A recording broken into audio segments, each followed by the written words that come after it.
నమస్తే, నేను మీ శ్రవంతి. ఇది ఎల్లారెడ్డిపేటకి సంబంధించిన వార్త. శ్మశాన వాటికకు సంబంధించింది. మరి ఇక్కడ ఎందుకు కట్టిరో అర్థమయ్యట్లేదు. వాళ్ళు అన్నట్టుగానే అక్కడ ఎందుకు కట్టారు అధికారులకే ఎరక. అక్కడ ఎందుకు కట్టిర్రు అధికారులకే ఎరకనట.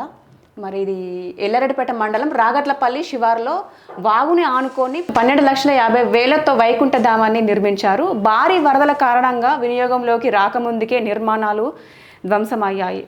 అడుగు భాగంలో మట్టి కొట్టుకుపోయి ఫ్లోరింగ్ కూలిపోగా స్నానపు గదులు గాల్లో తేలియాడుతూ కనిపిస్తున్నాయి. కనీస మరమ్మతులు కరువయ్యాయి. గ్రామంలో ఎవరైనా చనిపోతే నిర్మానుష ప్రాంతంలో అంత్యక్రియలు నిర్వహిస్తున్నారు. సో ఇదైతే వాగు కానుకొనైతే కట్టిర్రు, వైకుంఠ ధామాన్ని అయితే నిర్మించిర్రు. దాని గాల్లో కనబడుతున్నట్టే, గాల్లో తేలియాడుతున్నట్టే కనబడుతుంది. ఇక్కడ చూడండి ఎట్లా కనిపిస్తుంది, గాల్లో పట్టినట్టు కనిపిస్తుంది. మరి ఇక్కడ ఎందుకు కట్టిర్రు మరి వాళ్ళకే తెలియాలి. మరమ్మతులు కూడా కరువైనాయి అని చెప్పేసి అంటున్నారు. గ్రామంలో ఎవరైనా చనిపోతే మాత్రం నిర్మానుష ప్రాంతంలో అంత్యక్రియలు నిర్వహిస్తున్నామని చెప్పేసి అంటున్నారు. 12,50,000తో నిర్మించారు అని చెప్పేసి అంటున్నారు. ఈసారి చర్యలు తీసుకుంటారా లేదా మరి వేచి చూడాలి. ఒక్కసారి ఆ ప్రాంతానికి వెళ్ళి అధికారులు కూడా ఒకసారి సమీక్షించి మరి దీని మీద ఎలాంటి చర్యలు తీసుకుంటారో ఒకసారి చూడండి.